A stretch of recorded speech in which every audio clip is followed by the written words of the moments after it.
Good day everyone. Today we are talking about symmetric, alternating, and dihedral groups. So asymmetric groups or S sub n is the group of all permutations of n elements or any real number elements. So first we have the identity permutation.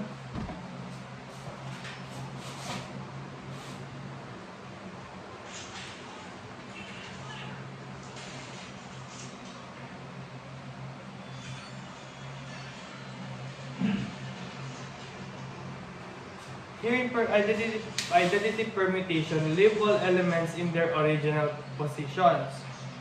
Like for example, we have an identity or 1, 2, and 3. So, sabi dito, leave all elements in their original position. So, 1, 2, 3 ay still magiging 1, 2, 3. Another example, we have 4, 7, 6. So, 4, 7, 6 are still in their original position. Next, we have the transposition or swapping of two elements.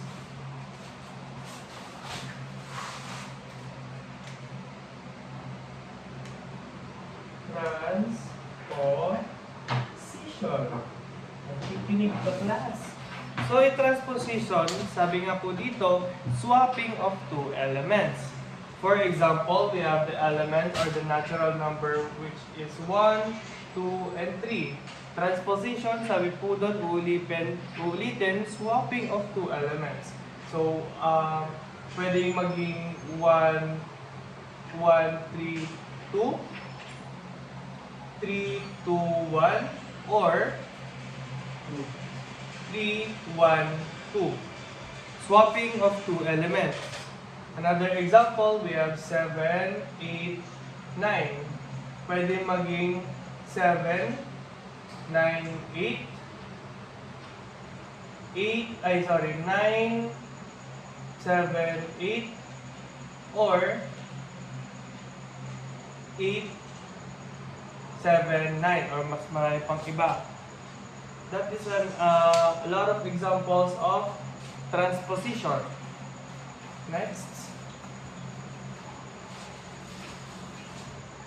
Next, we have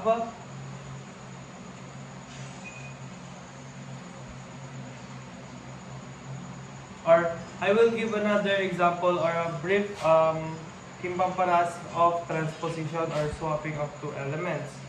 So, sabi nga po natin kanina, 1, 2, 3. 1, 2, 3 will become 2, 1, and 3.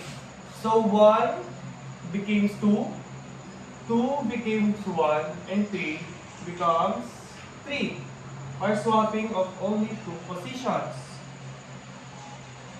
Next is another example which is 3, 2, and 1.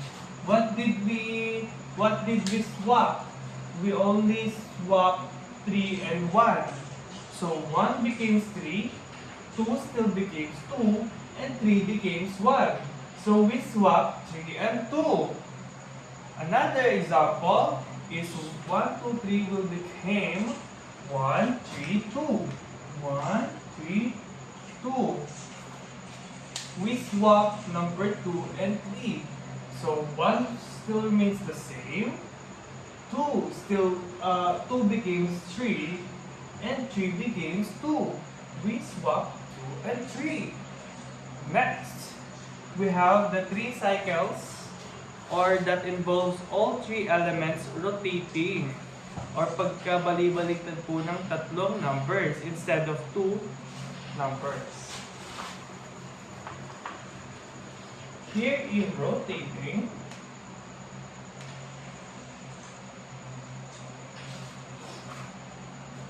an example here is number 1, 2, 3.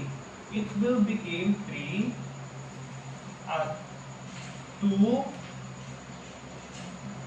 3, and 1. So, here as we can see, as you can see, 1 became 2, 2 becomes 3 and 3 becomes 1. Then these three elements or these three real numbers rotates or wala sa kanila ang nagstay sa kanilang original position. Unlike in transposition, yung isang element or yung isang one real number stays the same. So, another example here is 1 became 3, 3 becomes 2, and 2 becomes 1. So, ulit-ulitin ko lang po that these three real numbers or these three elements swap their position. None of them stays the same. Another example.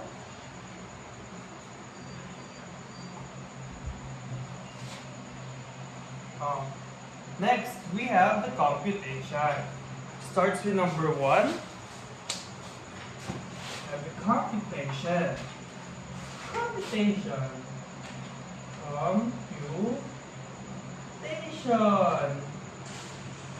So starts with number 1.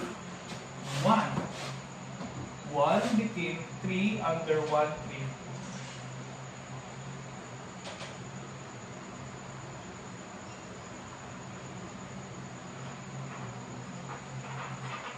One, 3, 2. So 1 becomes 3. 3 becomes 1. So in 1, 2, 3, 1 becomes 1. So that is how we compute here in computation.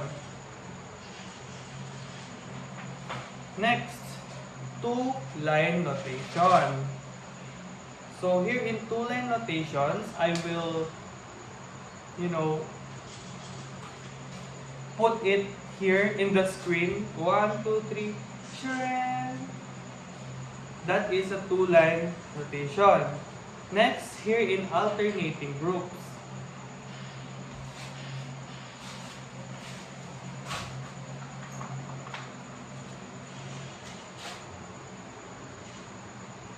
Alternating groups.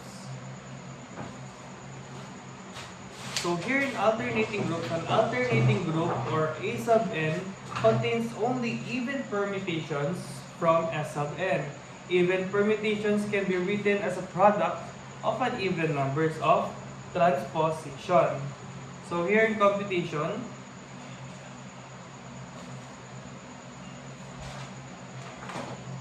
number 1 is 1, 2, 3 is equal to 1, 2 and 2, 3. So here, dalawang transpositions which is dalawang transposition or hinati po natin sila sa dalawa. So it is even because sabi nga natin 1, 2 is an even number and it's not an odd number. Another example is 1, 3, 2. So 1, 3 and 3, 2. It becomes 2 or may dalawang transpositions na nangyari. So here it is even. And for our last example, we have 1, 2 and 3, 4. So, meron tayong dalawang transposition. So, of course, it is an even number because pinagpalit lang po natin sila or hinati natin sila sa dalawa and became even kipaparahas. Next, we have the dihedral groups. In dihedral groups, D sub n is the group of symmetries of a regular n-gon. This includes rotations and reflections. So for D sub 4 or a square, there are 4 rotations under 4 reflections for a total of 8 elements. So number 1, we have R. Our rotation sub 0 is equal to 0 degree, which is the our rotation, or it is the identity. So each vertex says in space we have 1, 2, 3, and 4. Like for example, I will draw something.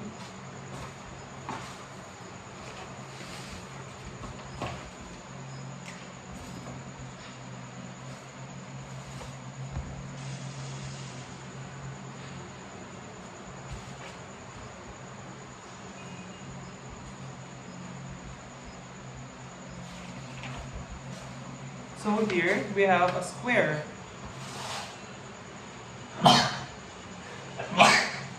So we have a square. We have here our 1, our 2, and our 3, number 4. So if you rotate it clockwise, if you rotate, or the rotation is a 90 degrees clockwise vertex, the 1, or I will rotate it in clockwise, pak. So the 1 became So the 1 became number 2,